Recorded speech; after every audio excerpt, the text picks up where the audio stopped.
Imagine being 12 years old, still clinging to your toys, when a group of solemn men gathers around a table, quills scratching, voices murmuring, while your fate is sealed. You are not seen as a child, not even as a daughter.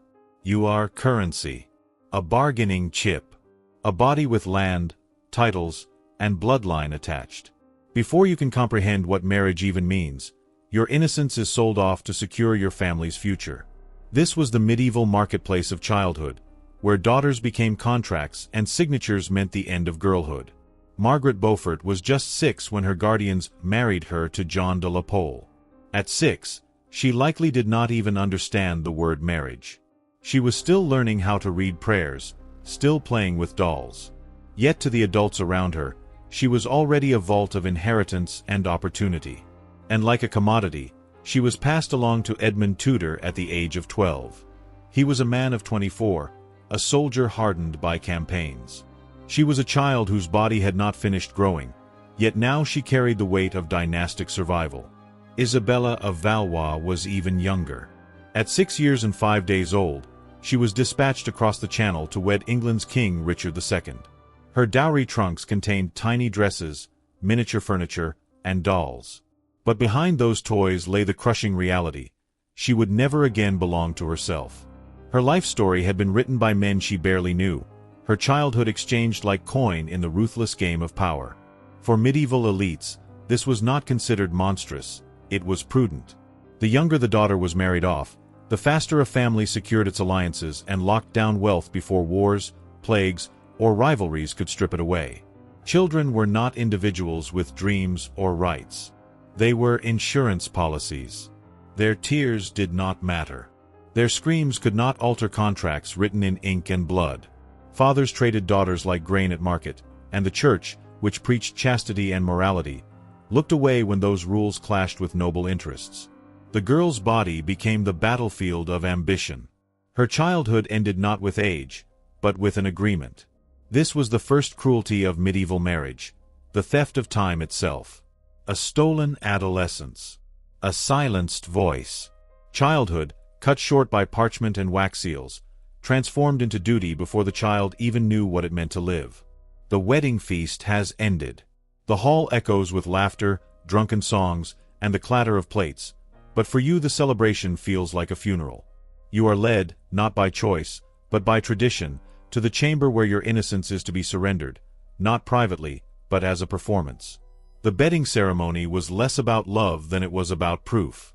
Guests crowded the halls, torchlight flickering against stone walls, their whispers filled with expectation. The bride was stripped by women, her hair brushed, her body placed under the covers as though she were a doll being prepared for display.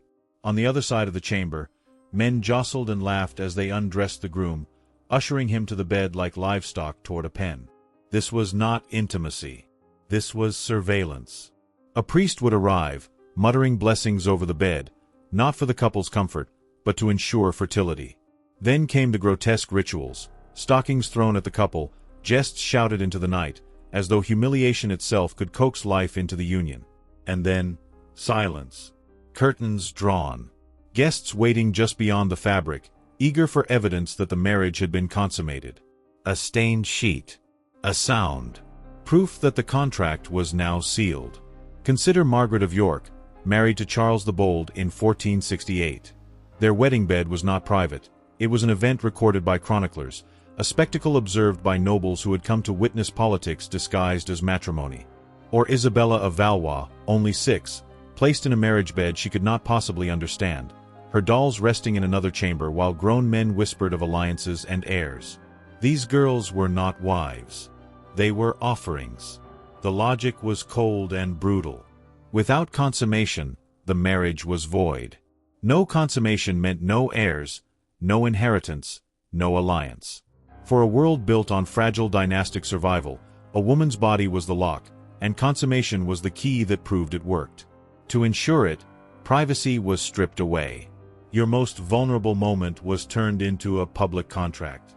Imagine lying there, a child trembling beneath heavy blankets, knowing that your body was no longer your own. Every movement watched, every outcome judged. Love, tenderness, dignity, these words had no place in a medieval marriage bed.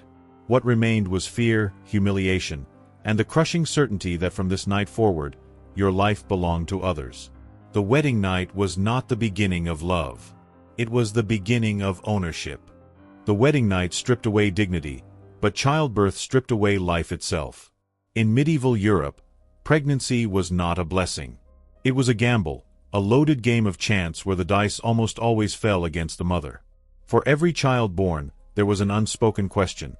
Would the mother survive the night, or would her screams fade into silence? Margaret Beaufort's story remains one of the most haunting examples. At 12 years old, still a child herself, she was forced into motherhood. Her body, unformed and fragile, was thrust into labor at 13. Chroniclers describe her survival as a miracle, noting that a child had been born of so little a personage. The trauma was so severe that though Margaret married again, she never bore another child. One birth had stolen her future. She became the mother of the Tudor dynasty, but at the cost of her own youth and health, her body permanently broken. And Margaret was not alone. Isabella of Aragon, only 18, endured days of agonizing labor before death claimed her. Eleanor of Aquitaine, a woman of immense power, survived 10 pregnancies, each one a battlefield where her body was torn open for the sake of heirs. Many women were not so fortunate. They died nameless, their stories forgotten, their blood the invisible ink that kept dynasties alive. Statistics are chilling. Nearly 1 in 3 women perished either during childbirth or from the aftermath. Infections, hemorrhages, fevers. The medical practices of the time turned suffering into torture. Bloodletting was prescribed during labor, weakening already fading bodies. Birthing chairs, designed to ease delivery, often mangled women further. Remedies relied on whispered prayers, herbs, and charms. Desperate superstitions in a world with no understanding of hygiene or anatomy. Yet death was not the only price. Survivors often lived crippled, with torn muscles, prolapsed organs, and unrelenting pain that haunted them for life. For noble women, there was no reprieve. Producing heirs was not a choice, it was a command.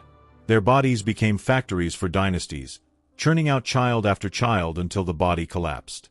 Picture the terror, a young bride, scarcely 15, clutching her belly, hearing the whispers outside her chamber. Will she survive this one? For her husband, it was a matter of lineage. For her family, a matter of politics.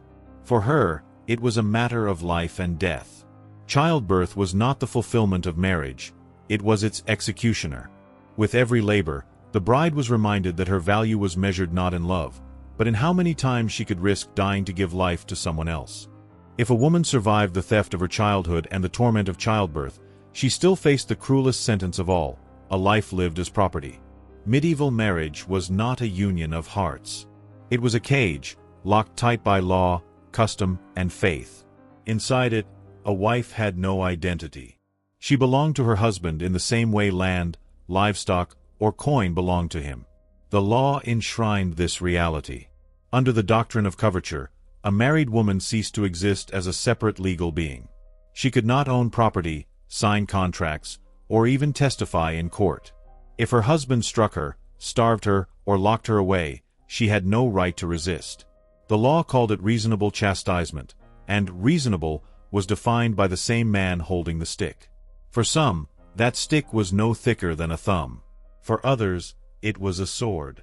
History remembers Henry VIII for his wives, but what we forget is that he was not breaking the rules.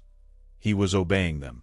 And Boleyn, accused of adultery with no credible evidence, was executed as a traitor, her head struck from her body because she could not provide a male heir. Catherine Howard, barely 19, met the same fate. These were not murders in the eyes of the law. They were executions, carried out with full legitimacy under a system that gave husbands absolute dominion. Even without a crown, ordinary men wielded the same power in smaller, quieter tragedies. Wives beaten into silence.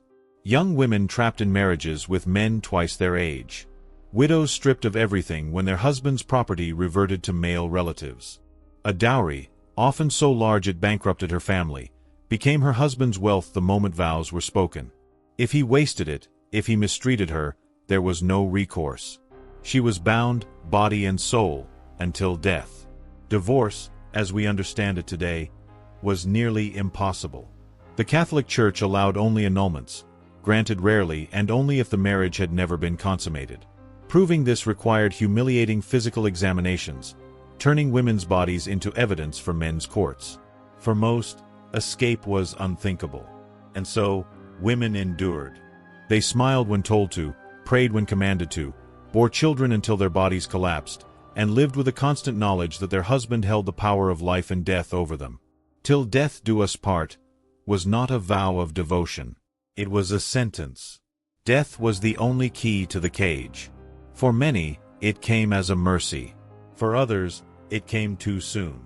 Either way, it was the one certainty in a world where marriage was not love, but survival wrapped in chains.